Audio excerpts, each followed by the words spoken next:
يا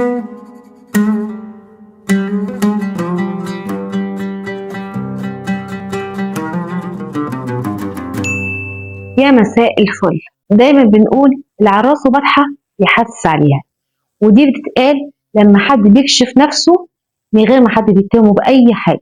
بس هل سألتوا نفسكم مين أول واحد حسس على راسه؟ ومين البطحة أصلا؟ هاتوا كوباية الشاي ويلا نعيش في حكاية العراس وبطحة يحسس عليها. ياه، مجمعنا عالطبلية وريحة زمان الفهية، أصل المثل وقصة أكلة وحكمة مصرية عافية، بين حارة وسكة وبيت قديم بنصون تراثنا العظيم.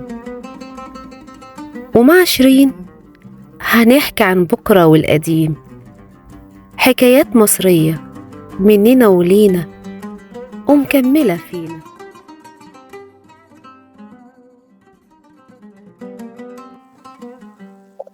بيحكوا زمان إن كان في ديك غالي جدا جدا جدا جدا سرق من بيت حد من الناس الغنية اللي عندها الديك ده. الراجل الغني ده جمع الناس كلها في الساحة وقعد يسأل الناس، حد شاف الديك؟ حد شاف الديك؟ حد شاف الديك؟ محدش جاوب عليه. بس كان في راجل كبير في السن وباين عليه إن هو حكيم، فحب يكشف الحرامي من غير ما يفتش حد. فعمل إيه؟ عمل حيلة ذكية جدا جدا جدا.